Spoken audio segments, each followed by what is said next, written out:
please give a warm welcome to writer-director Lila Avilés.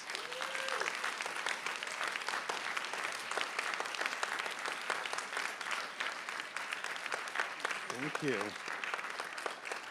And we have our interpreter, Annabella Tidona. Thank you, Lila.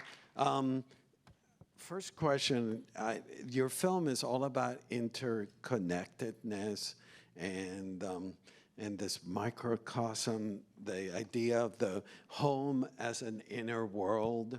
You know, can you tell us about your evolution of that story, the fact that this home, this story, it is very specific, it's a small microcosm, but it deals with a cosmos.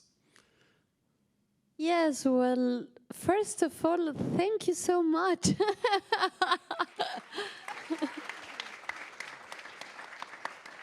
It's overwhelming, not to catch people, no, in cinema. Thank you so much for inviting us. Thank you for being here. And yes, it's nice what you're telling me, no, because obviously, as filmmakers, we make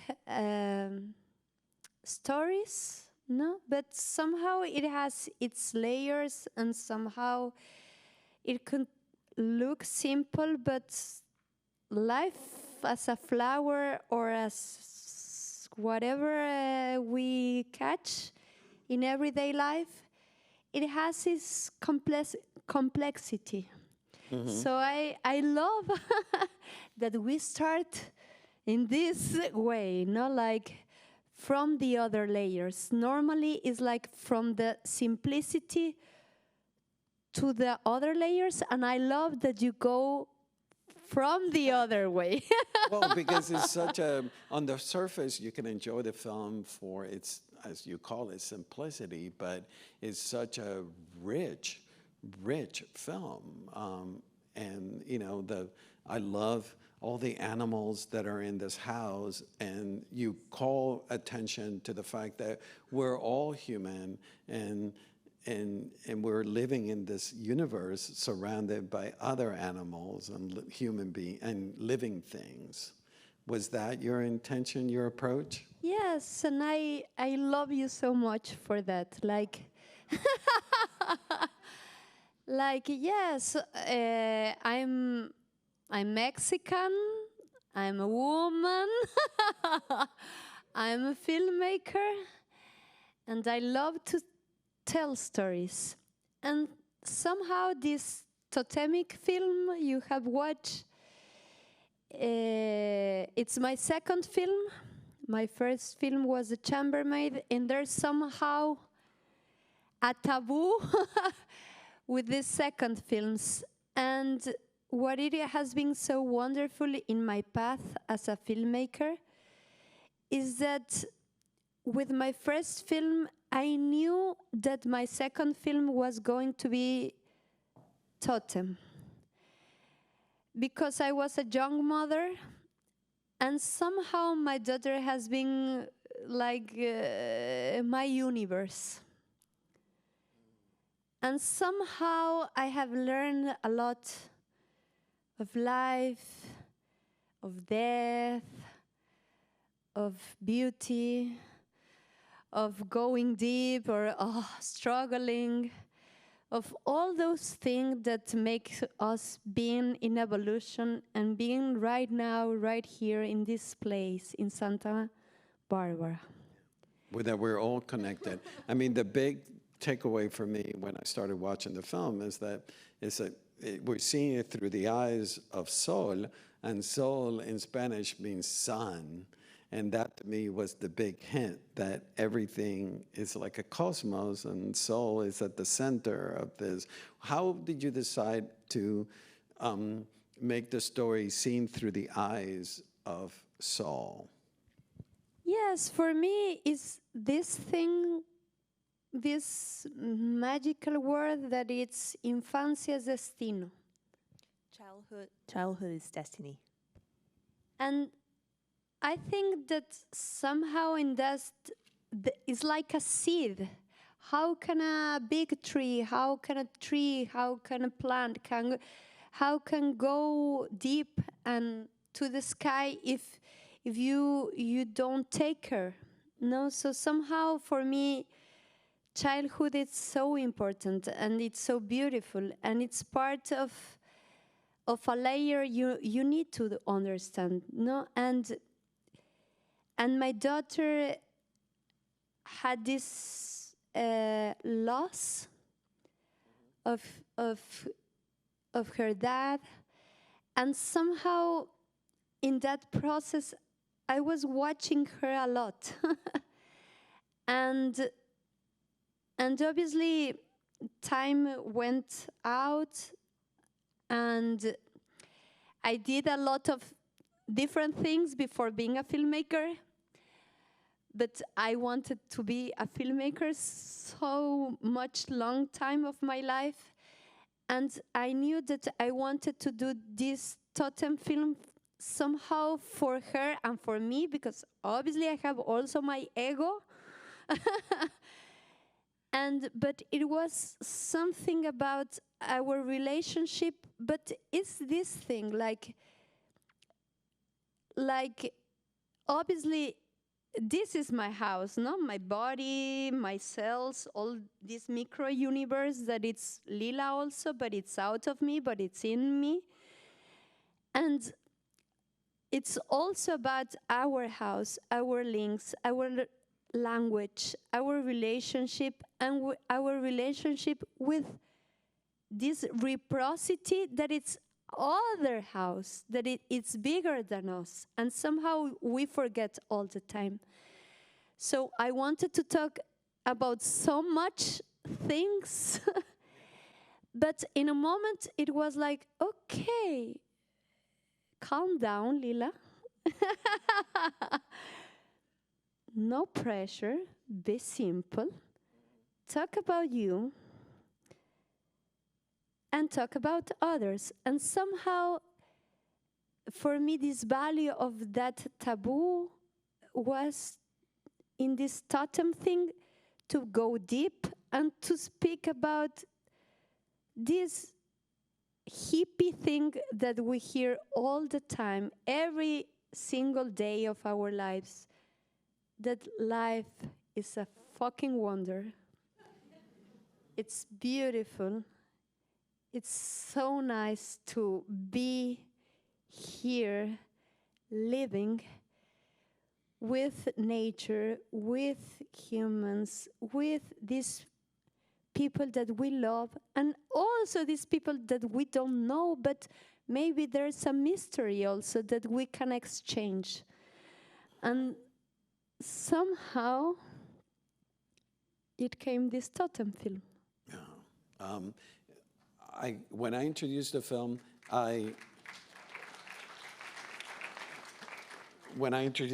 I talked about the long takes that you and your director, photographer, Diego Tenorio, do. And I know how difficult it is to orchestrate this long takes that you do in this house. Can you tell us about the necessity of having the long takes and the difficulty of making them happen? Yes, it was funny. I don't know why, but I'm talking today more. And I love it. I welcome it. Nah, it's nice because this Totem film was so important for me, and I was a jury in a film festival, and I watched this film that it was so Tarkovsky and everything was so visual and in place, and oh, that cinematographer, no, he's wonderful, no, but he's so into cinematography, no. And this is kind of people. So when I start talking with some cinematographers, I invite this Tarkovskian cinematographer. And I really love our meeting. And it was talking about all other stuff, not films. Like family, like a lot of different layers. And in a moment, I was like, okay, let's do this Totem film. And he thought, amazing. And in a moment, I was like, okay, Diego, so this is another different film. I want to go in that path of people. I like that they feel alive, the actors and non-actors, the characters, and you can do magic with not too much. You're in or you're out. I mean. And what had been wonderful of working with Diego Tenorio, he's amazing. I know he's going to do amazing films in a lot of parts of the world. I know because he's a wonderful, sensible, funny man. And I think that he brought also a great value to the film. Somehow I wanted to have that fluidness, and sometimes water or fluidness it's a matter of communication. It's something poetically different. And I love this thing that has cinematographers, that they can relate with every single director and they can change. I love that. They can change, no? And I love that. Like somehow we catch like the camera and also the house are two other characters of the film. Yeah. And you and Diego do not push for our emotions, where like we're used to seeing films that there's lots of close-ups and that telegraph how we should be feeling and seeing, but you just let this world unfold in front of us, you and Diego, with the long natural takes. Was that your thinking? Yes, he's more analytical. I'm more intuitive. Mm-hmm. And I love that he let it go, no? And yes, I think that we're a good match. Yeah. Because sometimes I need the other part, yin and yang. We need all the times, no? Like, help me, help you, help me, help you, no? And I think that's nice. One of the things I greatly admire about your film, and you and your editor, Omar Guzman, is that at the beginning, it feels like chaos, but then as the movie unfolds, I start noticing that there is a structure and there is themes that have always been there. How difficult was it for you and Omar to edit the film and allow the structure of the film to come alive? I love so much Omar. Omar Guzman, he's the editor of my first film. He returned to the chambermaid, and it's also that kind of equilibrium, no? He's like more intellectual. He always try to find, like. And I'm like, hey, it's for my daughter. Calm down, no? Like, it's like when you're eating soup. It's warm. I need more of you.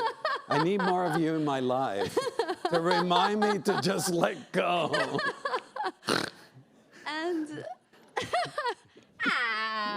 and I think it's that beauty of equilibrium and diversity, no? I think that's so amazing, no? That we're super unique, everyone, no? And that thing helps others, no? Somehow, or maybe open questions, no? So Yes, I don't use. I have done 2 films. In both, I have been use music for editing, and somehow, for me, I love so much also editing because it's when you're alone again with the film and understanding a little bit more, and it's the moment that you found your link with the film and the rhythm. So I love also that of Omar. Like also he gave me a little bit of space so I can, and then together we.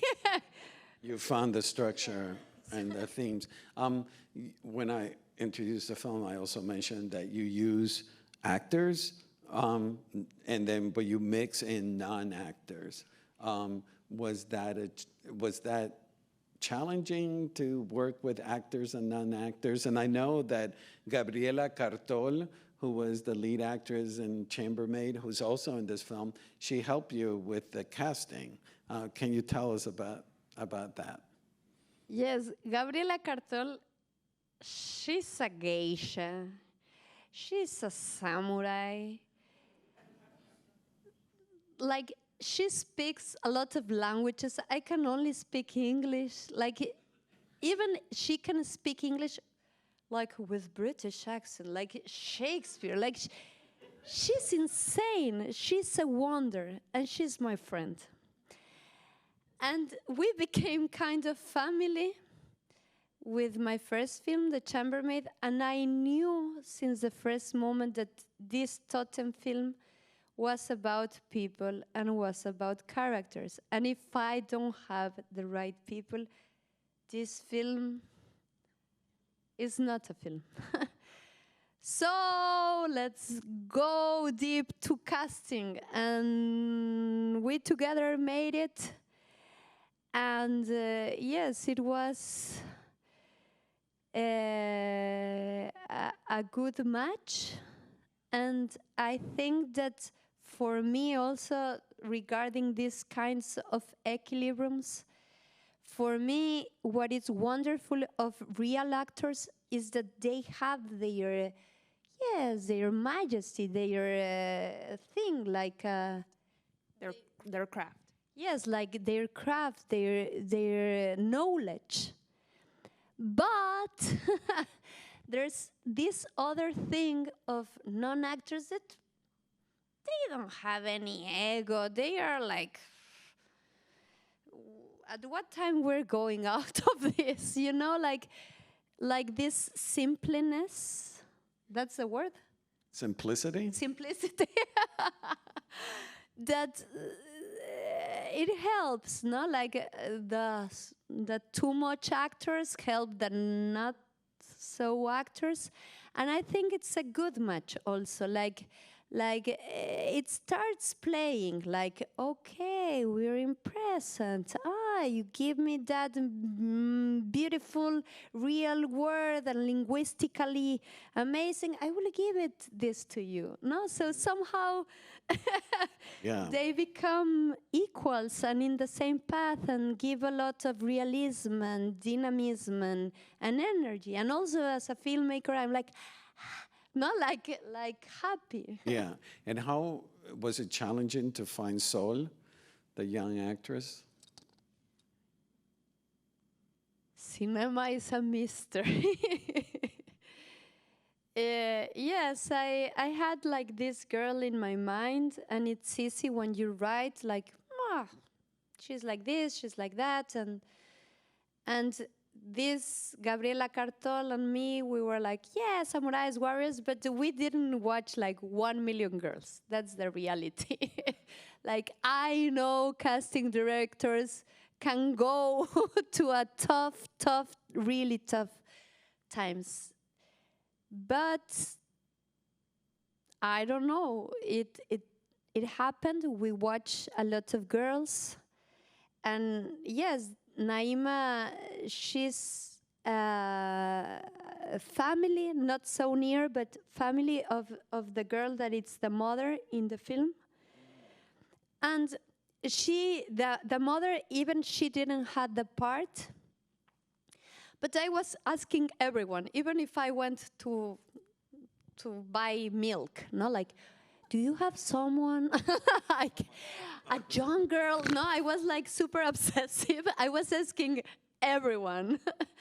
And I asked her, yes, I have a cousin. And I was bringing everyone, like, and I really love her mind and her soul. It was not these castings that Shirley Temple, like first, no moment of she's a genius, but I really like her mom.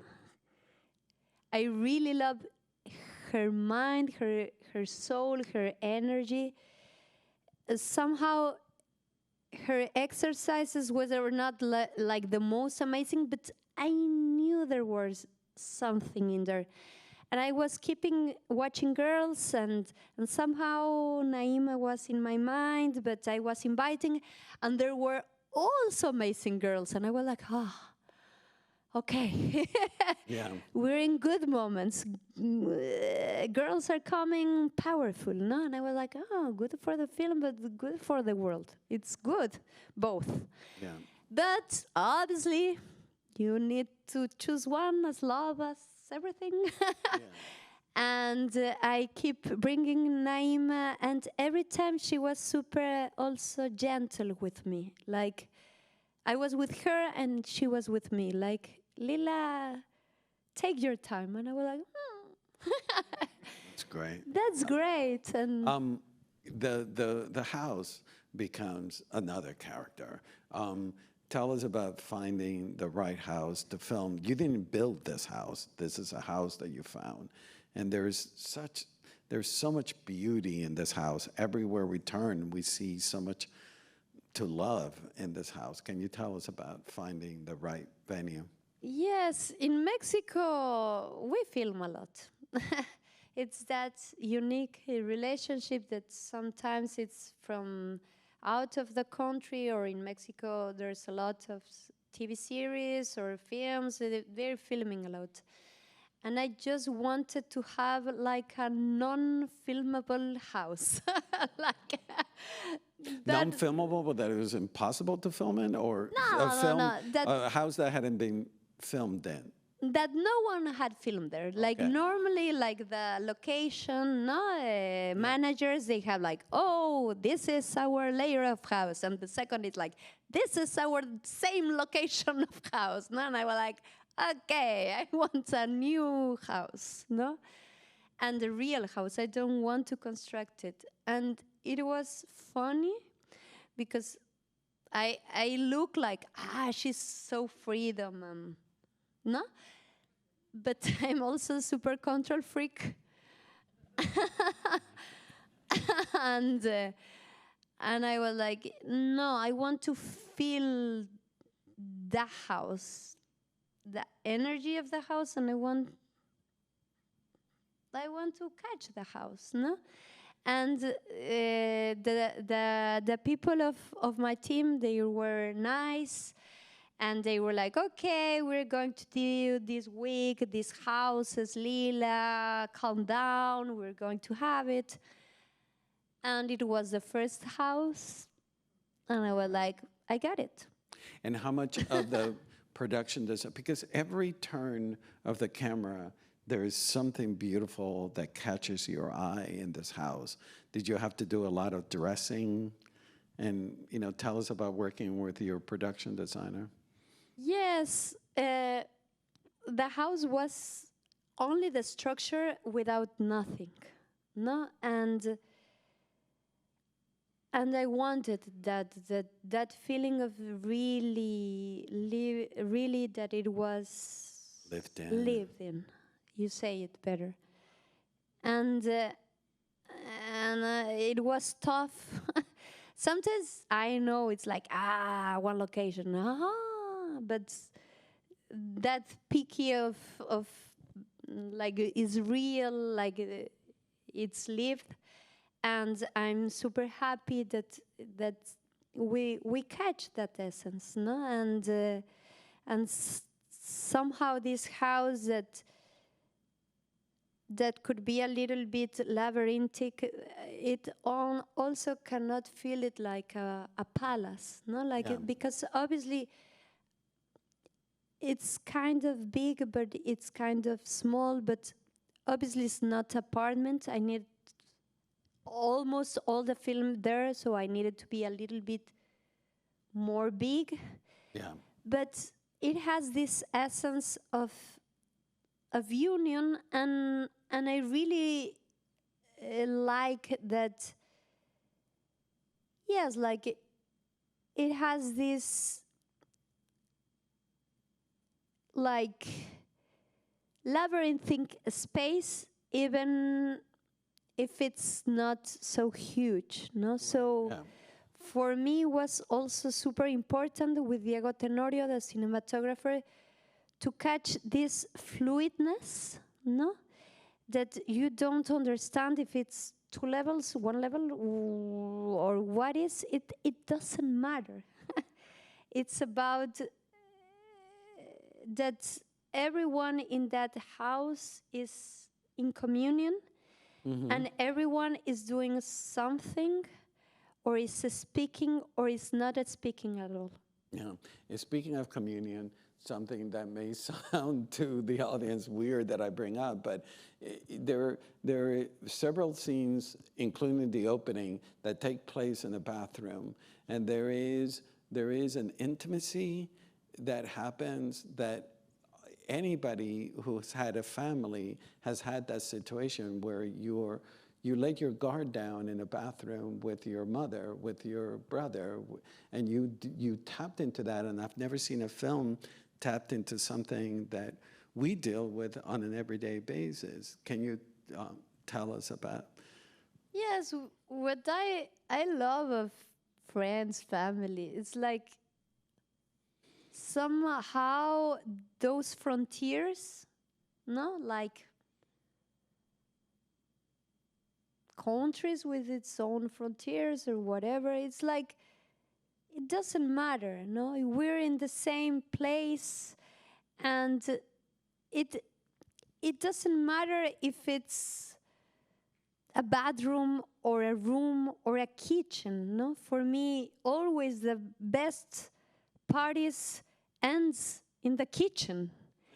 It's always like that. Maybe you can make fireworks, but I don't know why parties always end good talkings in kitchens. And I love that. Not like sometimes families and these moments that can be somehow like difficult also opens a new message, a new value of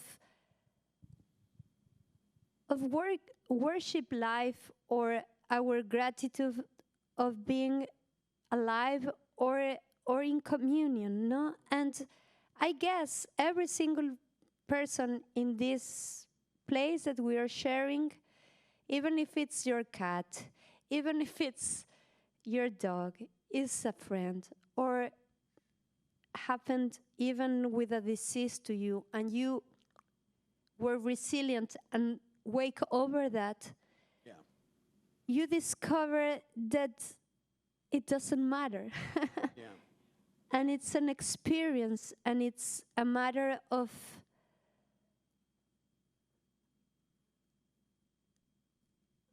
to be super happy, as hippie as it sounds, to be alive.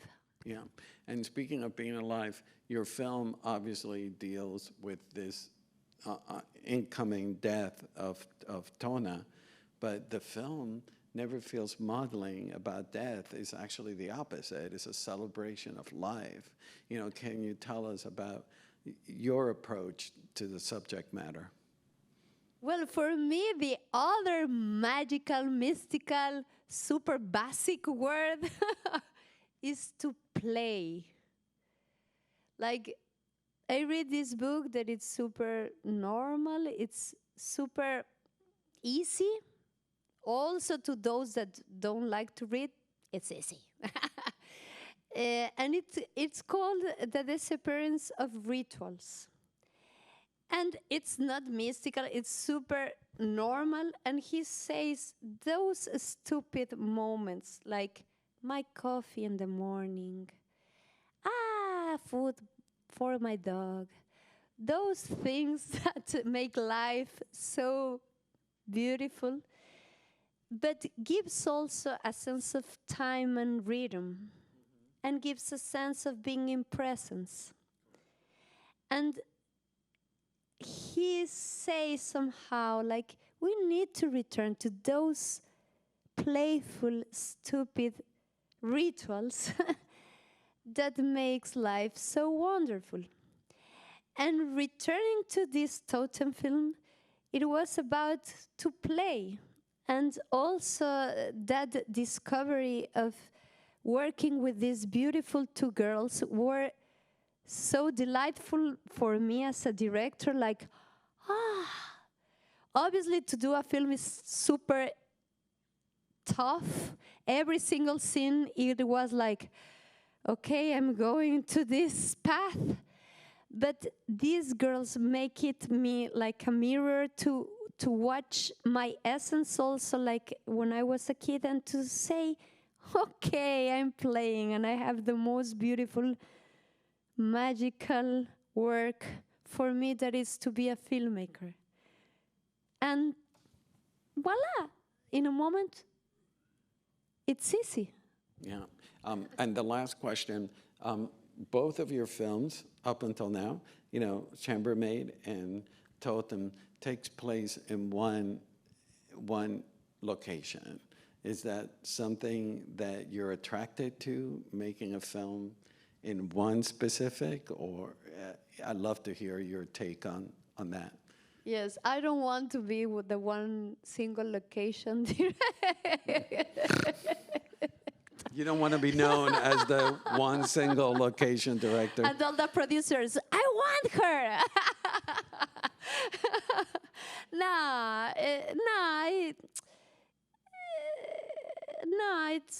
I like, it's like a good wedding.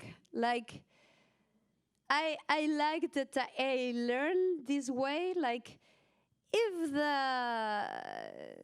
los que se van a casar, The bride and groom. yes, the bride and groom, they love each other, then you have the story, you know, even if it's fireworks, even if it's, but if you see that love, all the rest is to put more powerful, beautiful, in better taste or not taste or whatever. But I'm happy that I started from the center.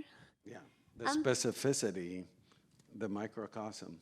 And then I obviously want to play and to go, what if? And also, I really love also Agnes Barda. For me, has been like a filmmaker I worship, in a sense that also for me, I just love so much to be a filmmaker. Well, you are a filmmaker. Yes! And to go to that path, that maybe, why not? I can do a lot, let's play, no? Like with other different layers, but I also go also with my camera. And if it comes a film that it's super simple, that I'm the cinematographer, the record, like everything, that's also a film. Yeah. So Well, you're I mean it from the bottom of my heart. You're a breath of fresh air. I need more of you in my life. Thank you for being here tonight, Lila. and you're also a fresh air, but because it's go back and forth. Thank you so much. Thank you for being here. Thank you, everybody. Good night.